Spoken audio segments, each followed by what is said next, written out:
salah satu amalan yang paling dicintai Allah dari para hamba-hambanya untuk senantiasa kita lakukan adalah berdoa.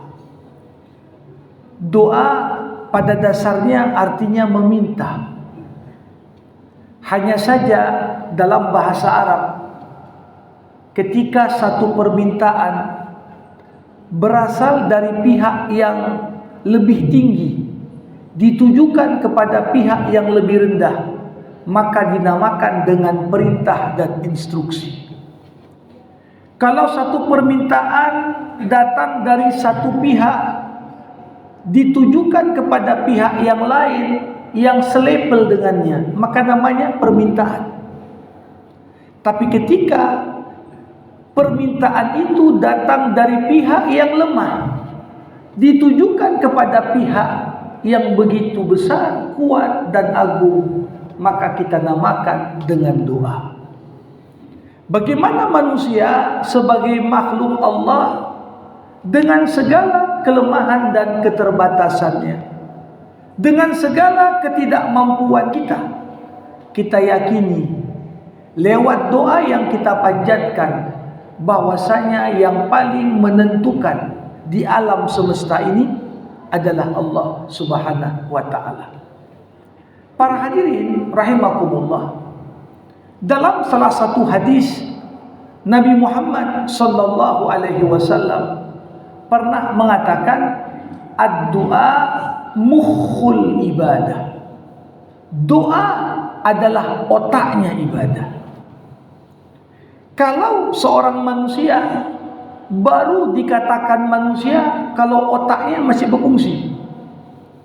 Kalau ada badannya, ada kakinya, ada tangannya, tapi rusak otaknya. Ketawa tanpa sebab, menangis tanpa sebab.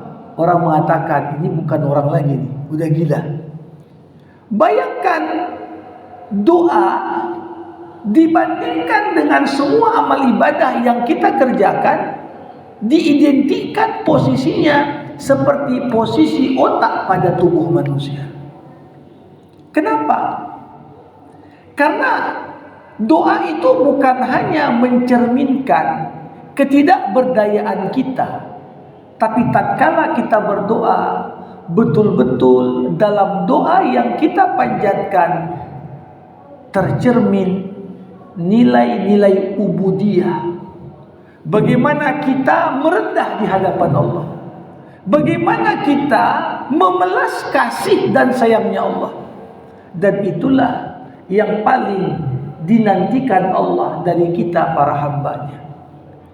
Makanya orang beriman berangkat dari kesadarannya akan segala kelemahannya, dia berdoa kepada Allah. Dengan doa itulah dia menjadi kuat. Rasulullah SAW dalam hadis yang lain mengatakan, ad-du'a silahul mu'min. Doa itulah senjata pamungkasnya orang-orang beriman. Ketika orang beriman mungkin dianiaya, ketika orang beriman diambil hak-haknya. Boleh jadi kalau dia ukur kemampuannya secara materi, kemampuannya secara duniawi, yang dia lawan lebih banyak uangnya, yang dia lawan lebih berkuasa daripada dia, yang dia lawan yang terang-terangan mungkin mampu mengancamnya dengan segala bentuk ancaman yang mematikan. Tapi orang beriman tidak pernah putus asa, karena dia tahu ittaqu da'watal mazlum fa innahu laisa bainahu wa bainallahi hijab. Hati-hati kalian dengan doa yang dipanjatkan oleh mereka-mereka yang teraniaya, karena sesungguhnya doa yang dipanjatkan itu tidak ada satupun penghalang dari mendapatkan ijabah dan jawaban dari Allah Subhanahu wa ta'ala. Para hadirin rahimakumullah, berdoa punya seni, sebagaimana berdoa punya adab. Karena esensi berdoa adalah kita meminta kepada Allah, maka wajar permintaan yang baik haruslah dikuatkan dengan seni. Seorang ulama asal Mesir kontemporer, Syekh Muhammad Al-Ghazali, pernah menulis sebuah buku, judulnya Fannuz Zikri wad Du'a Inda Khatamil Anbiya, seni zikir dan doa ala Rasulullah. Jadi Nabi ketika berzikir pun ada seninya, ketika Nabi berdoa pun ada seninya. Bukan sekedar minta langsung apa yang kita mau. Karenanya doa dibagi para ulama menjadi dua kelompok. Ada doaul ibadah, ada doaul masalah. Ada doa yang esensinya itu adalah ibadah. Bagaimana doa yang baik diawali dengan puja dan puji hanya untuk Allah. Bahkan kita mengakui la uhsi sana'an 'alaik illa kama athnaita 'ala nafsi. Ya Allah, aku tak mampu menghimpun semua pujian yang layak untukmu kecuali Engkau yang memuji dirimu sendiri. Bahkan untuk memuji Allah pun kita tak mampu merangkai kata-kata. Nah, doa ibadah ini penting. Bagaimana doa diawali dengan pujian alhamdulillah. Doa seninya dikuatkan dengan selawat kepada Rasulullah. Kita puji Allah dengan segala keagungannya. Kita panggil Allah dengan nama-namanya yang indah, sifat-sifatnya yang terpuji. Inna lillahi tis'an wa tis'ina asman mi'atun illa wahidah man ahsaha dakhalal jannah.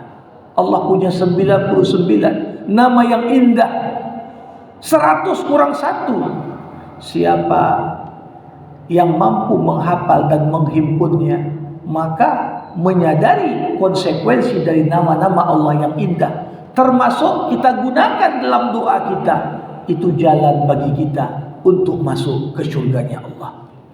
Setelah kita awali doa dengan doa ibadah dalam berbagai bentuk pujian-pujian untuk Allah, barulah masuk kepada bagian kedua, namanya doaul masalah.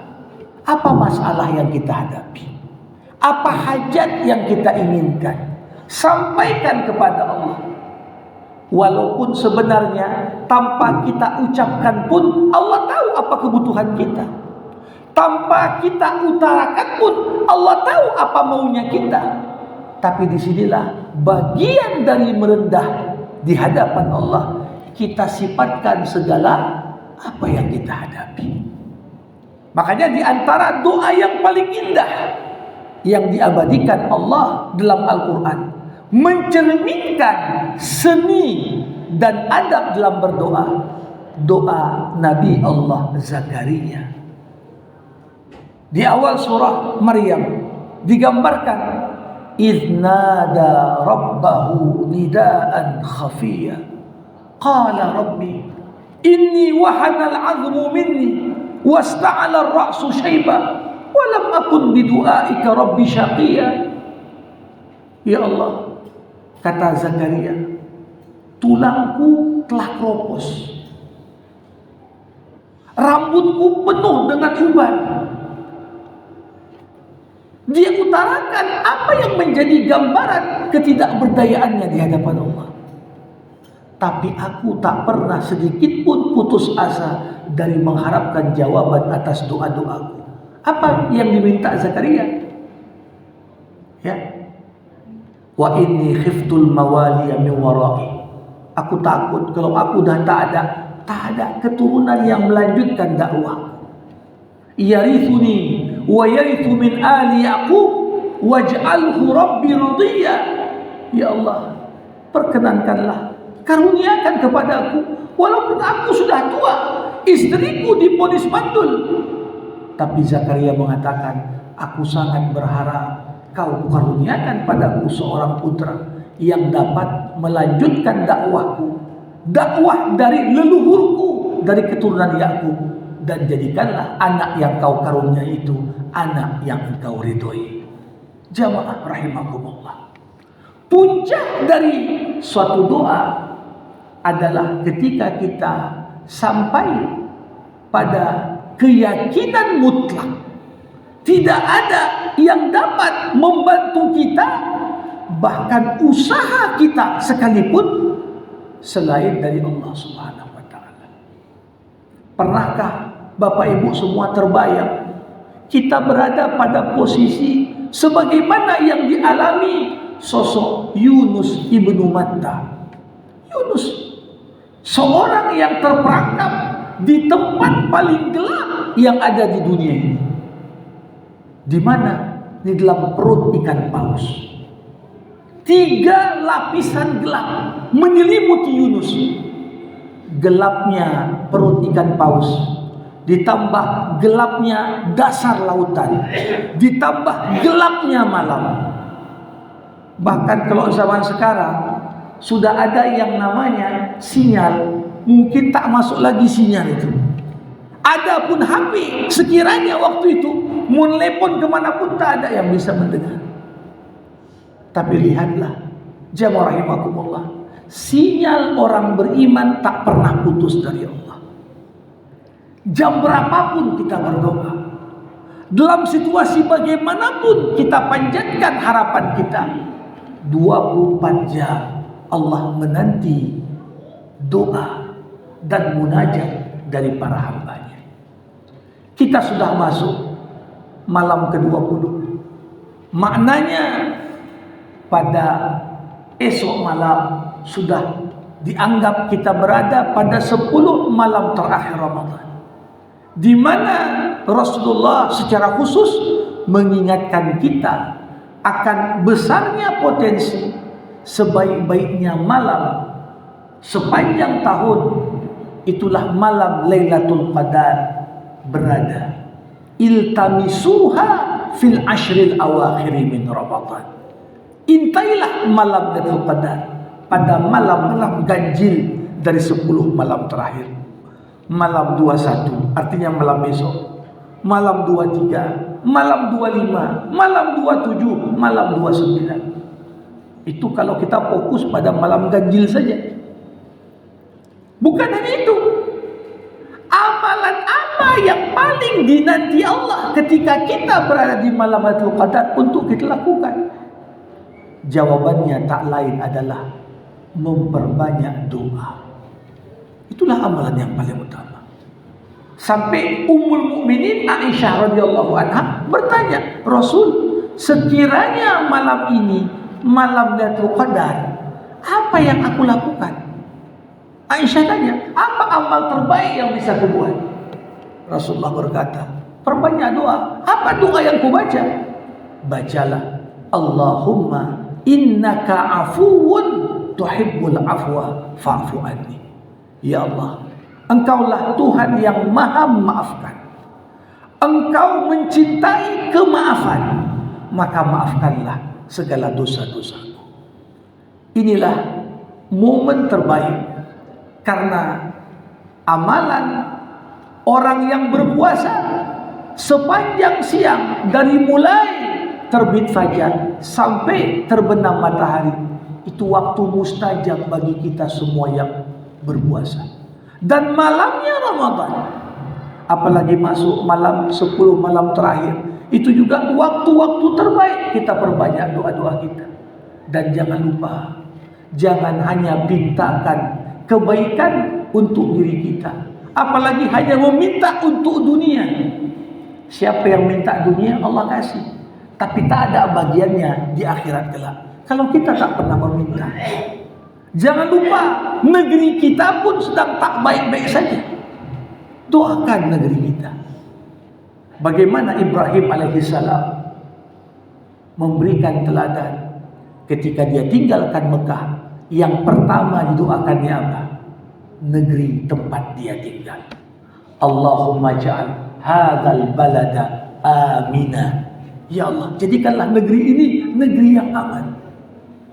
Insyaallah doa-doa kita yang berangkat dari hati yang tulus dan ikhlas akan berketerima dan mendapatkan jawaban terbaik di sisi Allah Subhanahu wa taala.